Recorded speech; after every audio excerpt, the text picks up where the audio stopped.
Почитувани пријатели, ве покануваме да бидете дел од утринската програма Глас на надежда. Секој ден, од понеделник до петок, во 8 часот и 30 минути со Томе Трајков. На Facebook страната на Глас на надежда. Ке имате прилика да слушате утринска порака, совети за здравието, животни приказни, рецепти за готвење, гости во студиото и многу други интересни работи. Ве очекуваме.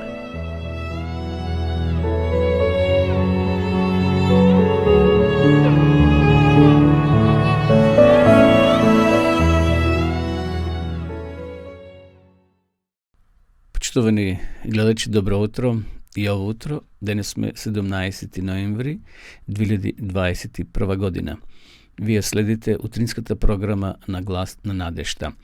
Денеска сонцето изгреја во 6 часот и 19 минути, а ке зајде во 16 часот и 8 минути. 321 ден во годината. Уште 44 дена имаме до крајот на ова календарска година. Би сакал на почетокот да ги спомнам тие сервисни информации дека денес, 17 ноември, според временската прогноза, ќе имаме релативно убаво време. Наутро со појава на магла по котлините, преку денот променлив облачно со слаб до умерен ветер од југоисточен правец.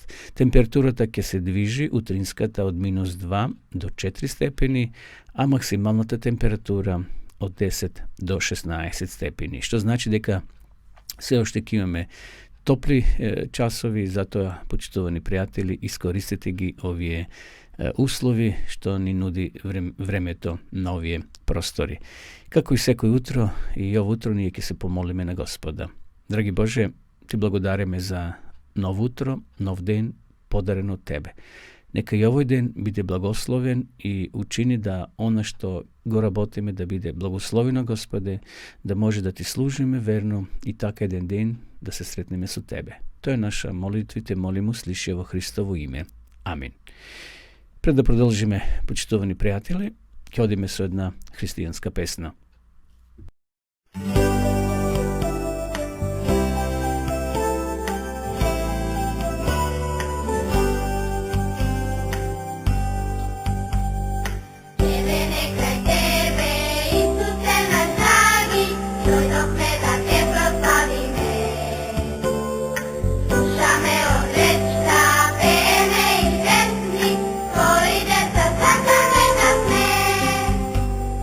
Радуйте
Следува утринската порака, почитувани гледачи, 17 ноември, насловот е "Држи се за Божјата сила". Текстот го наоѓаме во книгата на пророк Исаија, 27 глава, 5 стих. Или нека дојде под моја закрила, нека склучи мир со мене и ќе направи мир со мене. Во Откровението тој е опишен како клеветникот на браќата наши кои ги клеветеше пред нашиот Бог дење и ноќе. Откровение 12 глава, 10 стих. Борбата се повторува за секоја душа која се спасува од силите на злото и чие што име е запишано во книгата на животот на јагнето. Никој се уште не е примен од сатанското семејство во Божито семејство без одлучно противење од страна на безбожниците. Тој ги потикнува луѓето на скептицизам за да ја изгубат довербата во Бога и да се оделат од неговата љубов. Ги доведува во искушение да го прекршат неговиот закон и потоа барат да станат негов плен, оспорувајќи го правото на Христа да ги ослободи од него. Тој знае дека сите што сесредно ќе побараат простување и милост од Бога ќе го добијат тоа затоа и затоа постојно им ги изнесува нивните гревови за да ги обесхрабри. Тој се труди да издействува осуда за нив со безбројни лукавства и најсвирепи и најполни средства. Значи со нешто што најподло тој ќе постави пред нас, се со цел да не скрши, да не обесхрабри и да не скршне од патот кој треба да го одиме. Човек не може сам да се одбрани од тие напади. Тој стои пред Бога во својата облека, извалкана од гревот, признавајќи својата вина. Но Исус е наш бранител, кој успешно се залага за сите кои со покаяние и вера ќе му ги доверат своите души да се грижи тој за нив. Тој ги брани и го победува нивниот обвинител со силните докази од Голгота. Преку покорност кон Божиот закон, кој ја покажал со смртта на крстот, тој ја стекнал сета власт над небото и земјата и тој бара од својот татко милост и простување за паднатиот човек. Христос нема да дозволи ниедна душа која во покаяние и вера бара заштита од него да падне под власта на непријателот. Тој ветил, ако пребегне кон заштитата моја и склучи мир со мене, тогаш нека склучи мир со мене. Ветувањето дадено на Исус, ако се придржуваш кон моите уредби, ќе ти дозволам да одиш меѓу тие луѓе што стојат овде. Книга на пророк Захарија, 3 глава, 7 стих. Овие зборови се однесуваат на сите.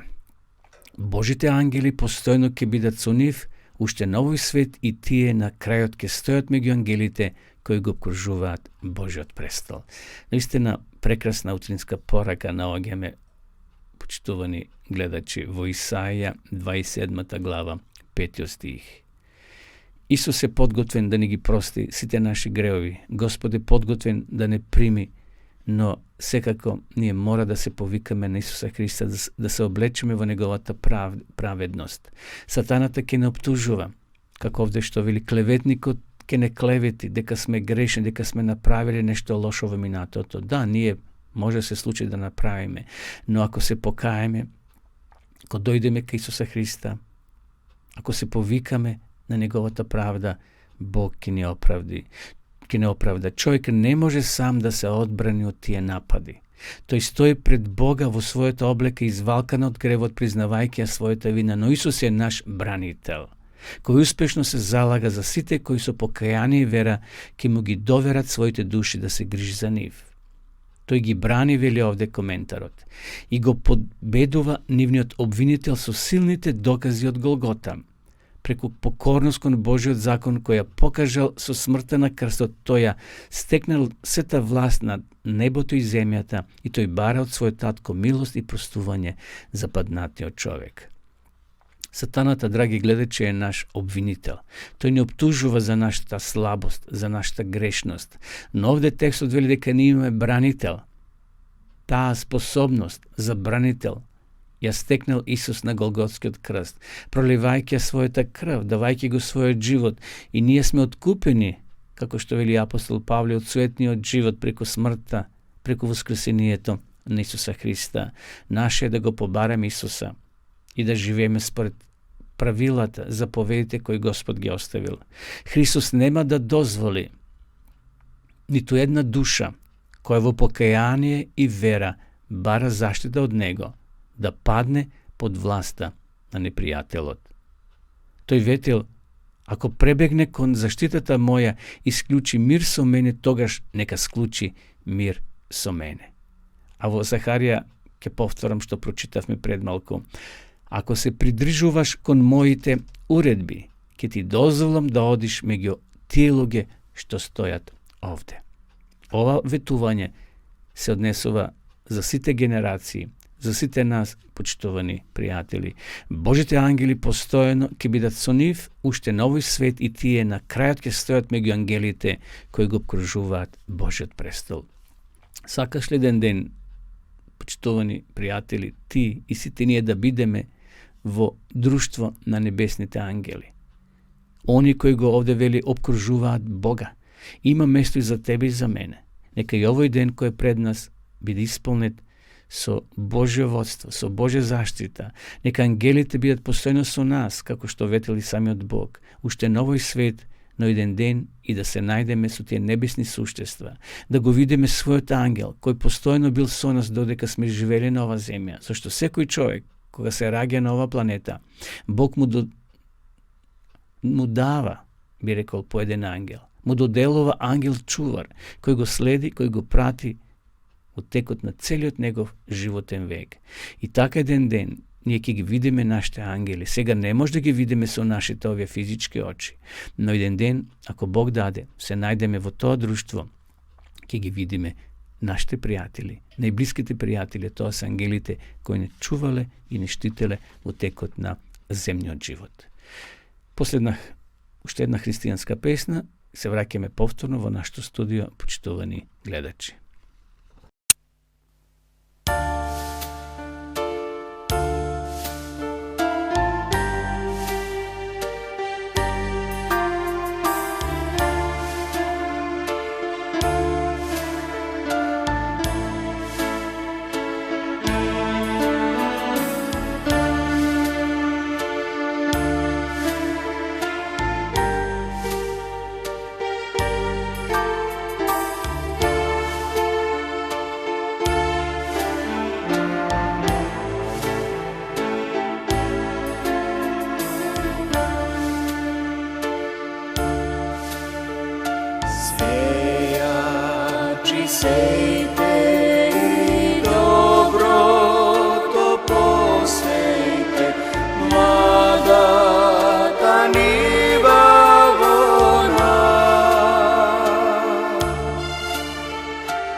Srcata i bratska doverba, nekako prati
Еве неповторно назад во студиото, почитувани гледачи. Поздрав до сите вас кои во меѓувреме се приклучивте и ја следите ова утринска програма на Глас на надежта.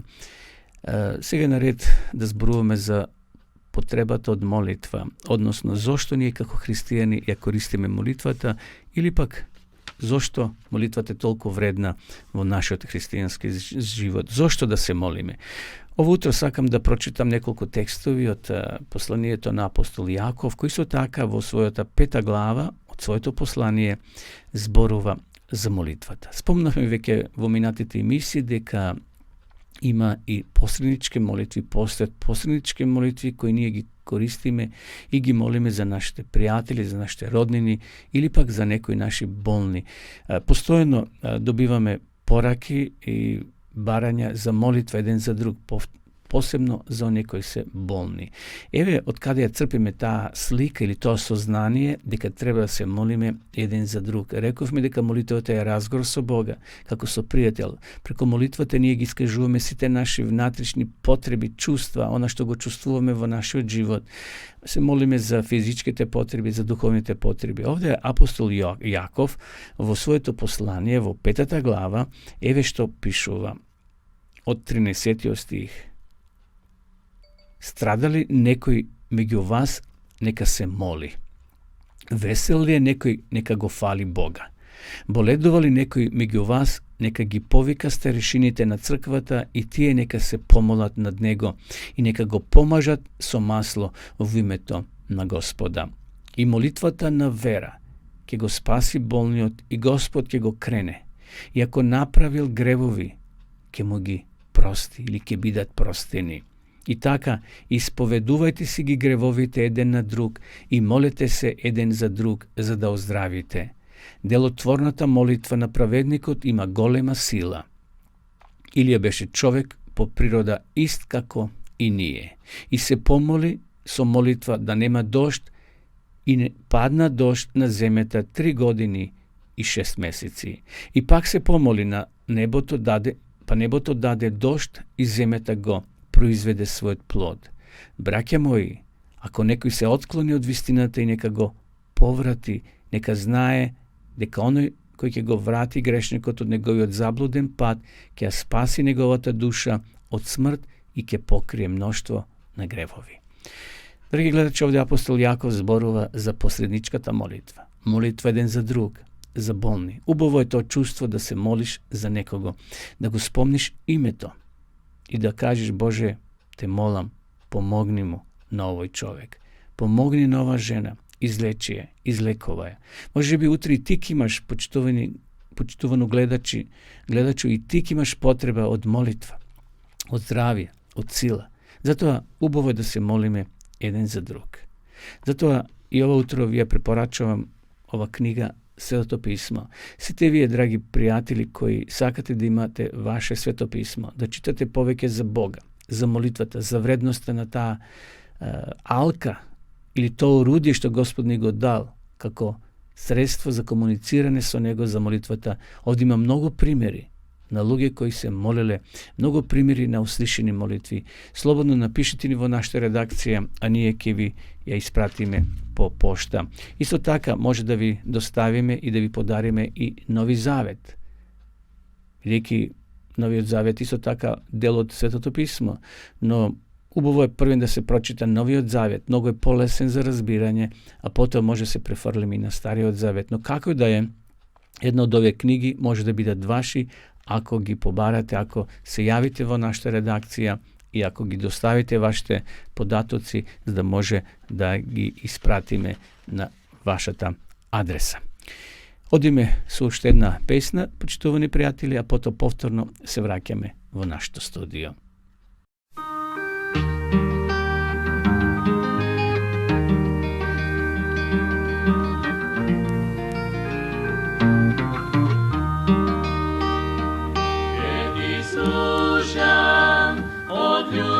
Боже, Ти ми даде животно, јас бев ништо, пред да ме најдеш, Ти ми даде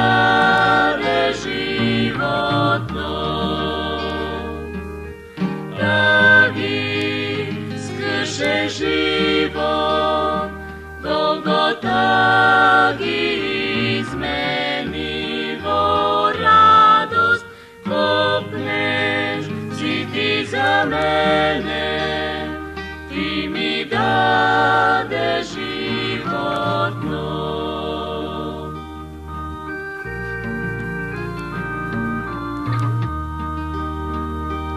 Ke ti služam od ljubov Bože, ti mi dade život nov. Viac beh ništo preda me najdeš, ti mi dade život nov. Taki skršen život, Golgota gi izmeni vo radost, kopneš, si ti za mene, ti mi dade život nov, ti mi dade живот нов. Во рубриката Животно искуство, овутро, драги гледачи, сакам да споделам едно интересно искуство кое носи наслов Бог прави чуда од нашите слабости. Верувам дека и ние во животот паѓаме во некои наши искушенија, односно слабости, кога сме слаби, физички, а можеби уште пострашно кога сме духовно слаби, разочарани и тогаш помислуваме дека сите луѓе кренеле раце од нас, дури и самиот Бог. Еве, во овој пример се вели дека некој стар трговец секој утре одел на изворот за да ги наполни своите стомни со вода и ги носел на рамена за да им ги даде на своите купци во градот. Порано кога немаше водоводи, по селата барем, луѓето полнеа вода со стомни, на извори, на чешми, една чешма, две можеби имала во селото, и одели луѓе ги понеле своите стомни, односно своите посуди за да имаат, за да пијат во текот на денот или ја користеле за храна. Овој старец, трговец, продавал вода.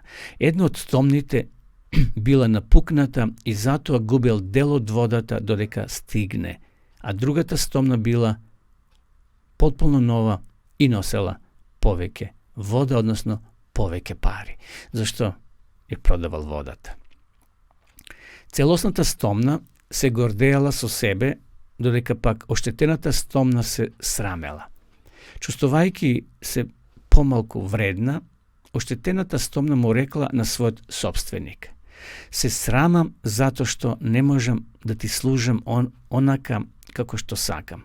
Свесна сум за своите ограничувања и дека поради мене не ја добиваш очекуваната заработка, затоа што сум речиси празна кога ќе стигнеме во град. Те молам, прости ми за мојата слабост.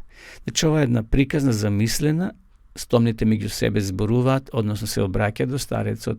Она стомна која била оштетена, течело вода, додека старецот од изворот до градот ке стаса, останувало многу малку вода внатре во стомната, и таа стомна се чувствувала како не толку вредна како на другата стомна, новата, кај што водата била колку наполнета и толку продадена на самите купци. Следното утро, на патот кон градот, собственикот ја запрашал оштетената стомна. Погледни крај патот, што гледаш? Стомната, оштетената стомна, проговорила: прекрасно е, полно со цвеќиња. Тогаш човекот рекол: прекрасно е поради тебе. Дали си забележала дека цвеќињата покрај патот се само од твојата страна, а не од страната на здравата стомна? Тоа е затоа што знаев за својот недостаток и купив семе и го посеав на твојата страна од патот, а ти, не знаејќи, секој ден ја полеваше почвата. Веќе 2 години го собирам тоа чудесно цвеќе кој на мене и на моето семејство ни носи толку многу радост. Кога ти не би била таква каква што си, тоа цвеќе не би не радувало толку. Затоа не заборавај дека сите сме помалку скршени, но Бог знае како да направи чудо од нашите слабости. Верувам дека ја разбравте пораката, почитувани пријатели.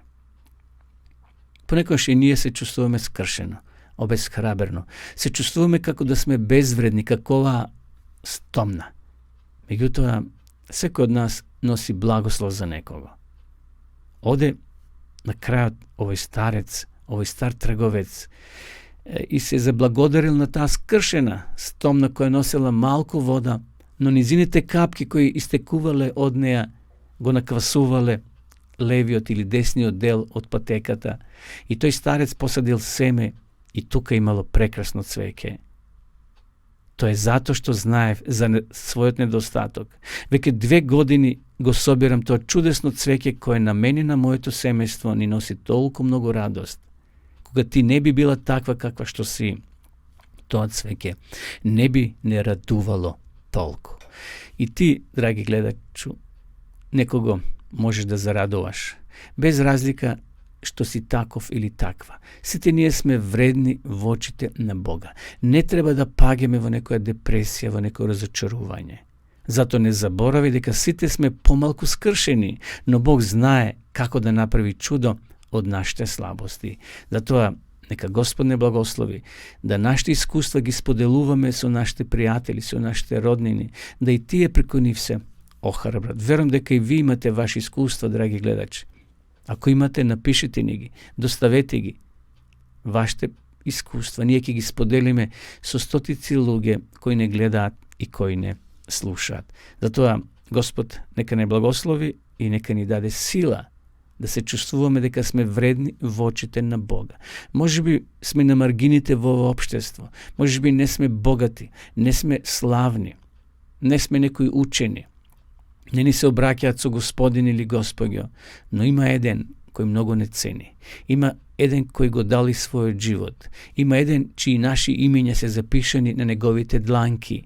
Има еден кој постојано, будно го следи твојот и мојот живот. Има еден кој вели дека сме вредни како злато офирско, повеќе од злато офирско.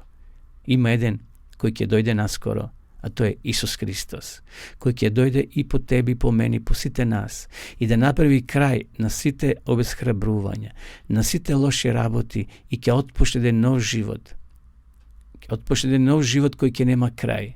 Затоа христијаните се надеваат, затоа христијаните веруваат, и затоа Господ нека не благослови во овој ден и нека ни даде нови радости и нови искуства. Продолжуваме со уште една христијанска песна.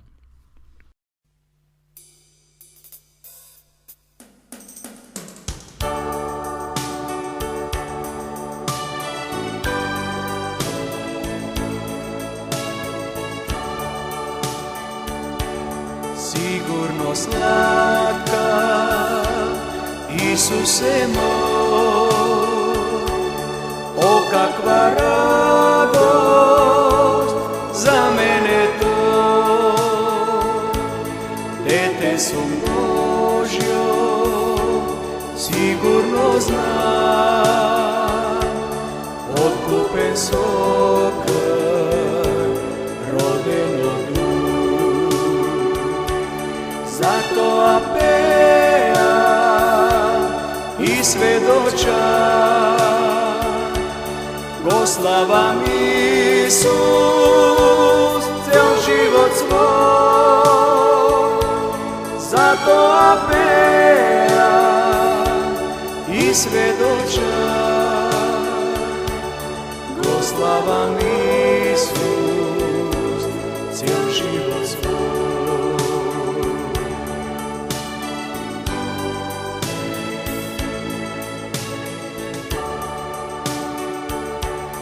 Od srce živo mu predava, za nego svega ja živeja.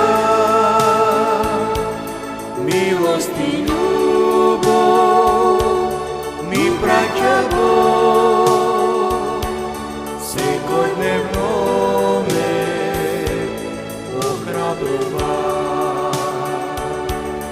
Zato apea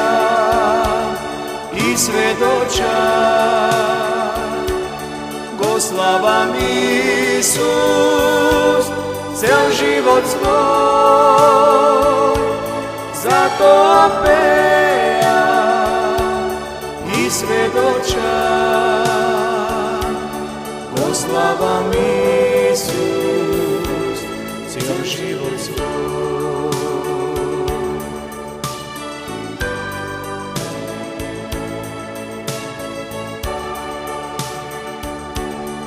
Odmor moj Isus dobivam jas, sreća i blaženstvo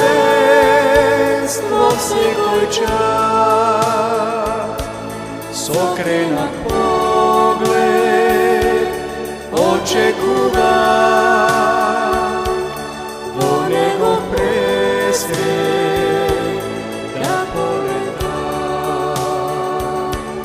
Zato apejam i svedočam, goslavam Isus, cel život svoj. Zato apejam i svedočam, goslavam Isus, cel život svoj. Goslavam Isus, cel život svoj. Се враќаме повторно во нашето студио, почитувани гледачи. Продолжуваме со нашата утринска програма на Глас на надежта. Секој утро во 8 часот и 30 минути вие може да ја следите ова наша заедничка програма. Продолжуваме со здравите рецепти, кои верувам се корисни. Има мноштво здрави рецепти, има мноштво рецепти на интернет, но може би немате време да ги пронајдете, затоа ние сме овде, тука за вас. И ово утро ќе споделам два интересни рецепти, лесни се за подготовка, но многу хранливи и здрави. Омлет во домати. За ова ни се потребни 4 големи домати, 3 јајца, 100 грама сирење, 2 лажици магданос или копар, сол и бибер. Едноставно се подготвува, но многу е вкусно и корисно. Измите ги доматите и сечете ги дршките. Внимателно извадете ја средината со лажица. Изредајте го сирењето и изматите го заедно со јајцата. Потоа додадете го сецканиот зеленчук и зачините. Смесата од јајцата ставете ја во доматите и покрите со нивната внатрешност која претходно сте ја извадиле. Ставете ги да се подпечат на висока температура околу 5 минути. Гледате, едноставно е за подготовка, со едноставни намирници, но многу корисна и многу здрава храна. Вториот наш предлог за денеска, почитувани гледачи, носи наслов каша со банани и ореви. За ова да го подготвите, потребни се следниве состојки. 1 банана, 30 грама бадеми, 20 грама ленено семе, 10 грама ореви, 1 јајце, 1 белка, 50 мл млеко, цимет по вкус. Како се подготвува? Со вилушка гмечете ја бананата додека не добиете пире. Оревите сомелете ги бадемите, исто така и ленените семки. А оревите исецкајте ги на ситни парчиња. Секако, први може да ги сомелете, но ако немате машина за мелене, може да ги исецкате на ситни парчиња. Ставите ги бананите, јаткастите плодови и семките во тава, потоа додајте го јајцето и белката, па прелијте со млеко. Добро мешајте. Варете ја смесата на средна температура 5 до 7 минути. Украсете со цимет и ореви. Наистина, и ова е прекрасен предлог за денеска. Ако имате ваши predlozi za zdravі рецепти, почитувани приятели, драги гледачи, слободно доставите ги до нашата редакција, а ние ќе ги споделиме со останатите слушатели, гледачи, да и тие ги употребат, да ги искористат во својата секојдневна исхрана. Значи, пишете ни слободно за вашите предлози за здрав поедок, ручек или вечера. Продолжуваме со уште една песна, а потоа се враќаме повторно во нашата емисија.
Еве не повторно назад, почитувани гледачи, следува рубрика за исчезнатите градови и цивилизации.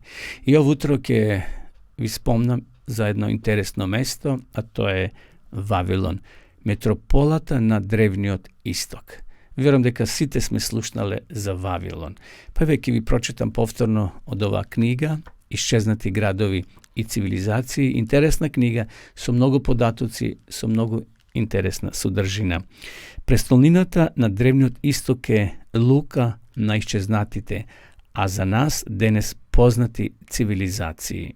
Интересно е како библиските пророштва со сигурност ја опишале нивната судбина. Името Вавилон звучи возбудливо за секој читател на Библијата, за любителите на археологијата, историјата на древните народи, а приказната за него уште од првите записи била предмет за сликовити легенди и живописна фантазија. Многу историски, археолошки и библиски податоци придонесуваат да се разбере древниот Вавилон, еден од најстарите културни, верски, трговски и политички центри на древна Месопотамија и во светот. Името Вавилон доаѓа од еврејскиот збор Бабел. Вавилон лежи на крајбрежјето на реката Еуфрат во земјата Сенар.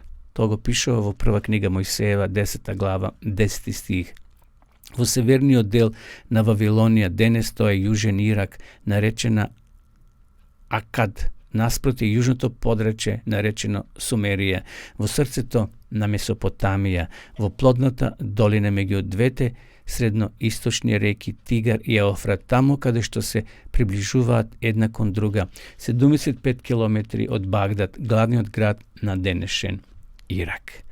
Вавилон се наоѓа на крстопатот на големите трговски патишта што воделе од Мала Азија и Јужен Кавказ кон Персискиот залив и од брегот на Сирија кон Иранската висорамнина. Денес до остатоците од најстарата метропола на древните векови води добар асфалтен пат. Прво што го гледа посетителот е гора со неправилна форма. Потоа патот ги минува најсеверните делови на градските бедеми, од кои постои уште само нешто што наликува на гребени во форма на брани и го носи патникот до надворешниот дел на Навуходоносоровиот Вавилон. Вавилон е познат, почитувани пријатели, вие кои ја истражувате Библијата, за познатиот цар Навуходоносор. Човек кој го представува ова моќно царство. Знаеме дека израелците биле поробувани неколку пати од вавилонците. Во една прилика биле однесени Седрах, Мисах и Авденаго и Даниело во вавилонското робство. Кога ја читаме книгата на пророк Даниел, таму ни се изнесени прекрасни искуства кои што ги доживееле овие тројца момчиња, односно Даниел. Бог правил чуда. И преку оваа книга писателот сака да ни го доближи Вавилон, едно моќно царство.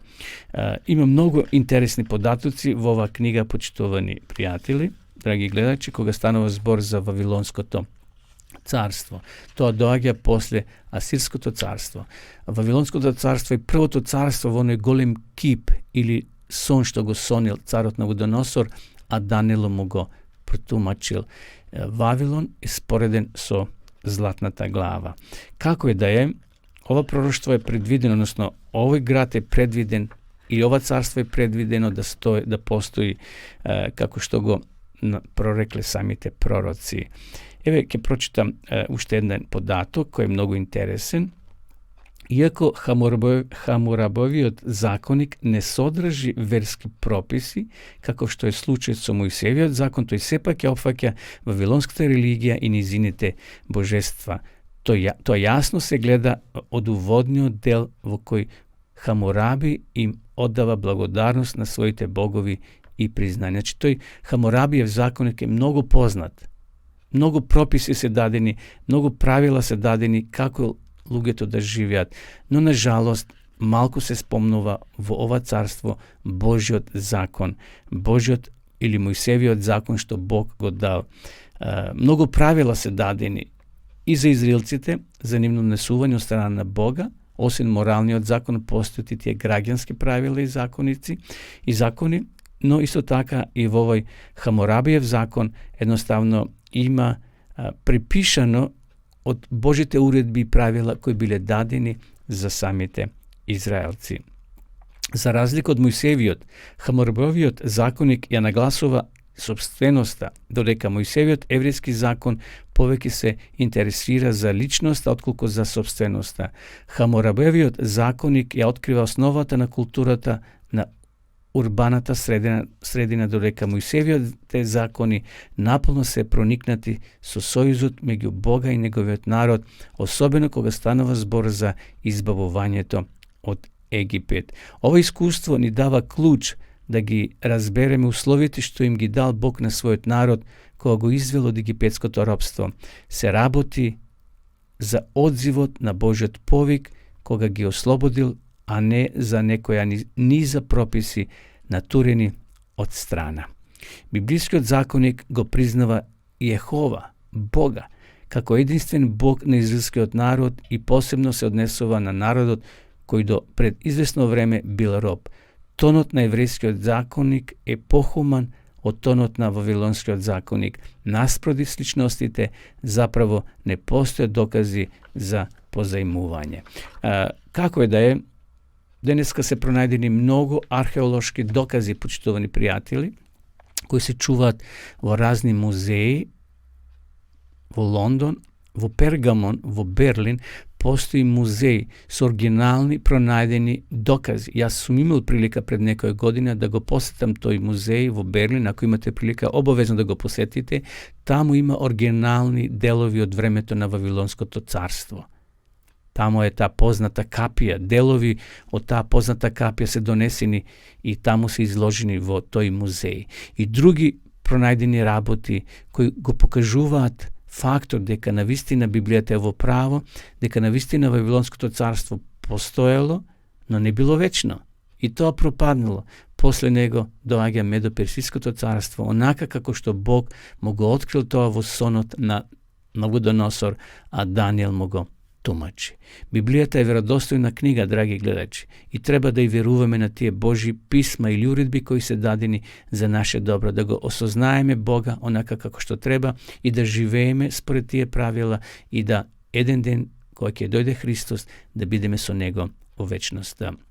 Одеме со уште една христијанска песна и потоа се враќаме повторно во студијато да се одјавиме.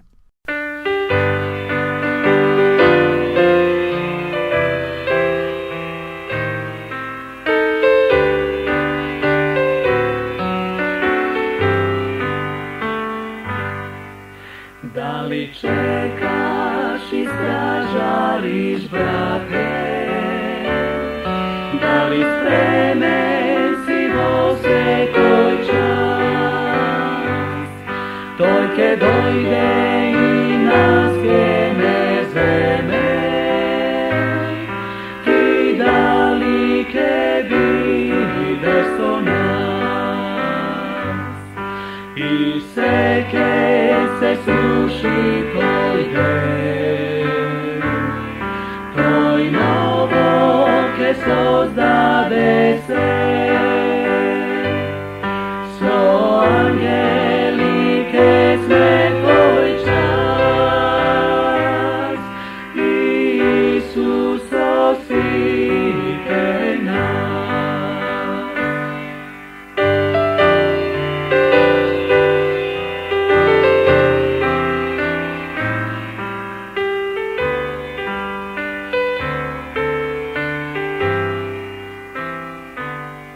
Дали некого учиш за Него, дека тој ќе не посети нас. Исус ќе дојде за да не земе, се ближи тој славен час. И се се сруши тој ден, тој ново ке создаде се, со ангели ке сме тој час, Исус со сите нас.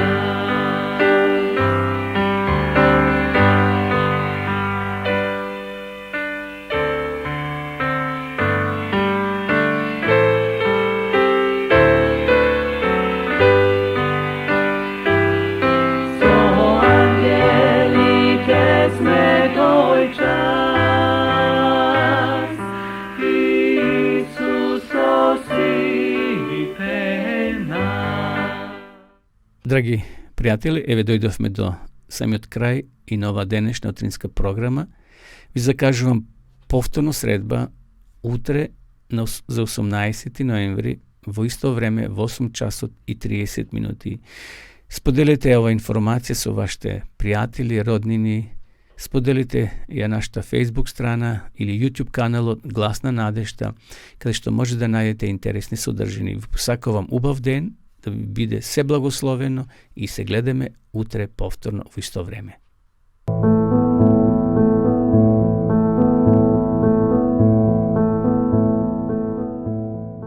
Почитувани пријатели, ве покануваме да бидете дел од утринската програма Глас на надежта. Секој ден од понеделник до петок во 8 часот и 30 минути со Томе Трајков. На Facebook страната на Глас на надежта ќе имате прилика да слушате утринска порака, совети за здравието, животни приказни, рецепти за готвење, гости во студиото и многу други интересни работи. Ве очекуваме.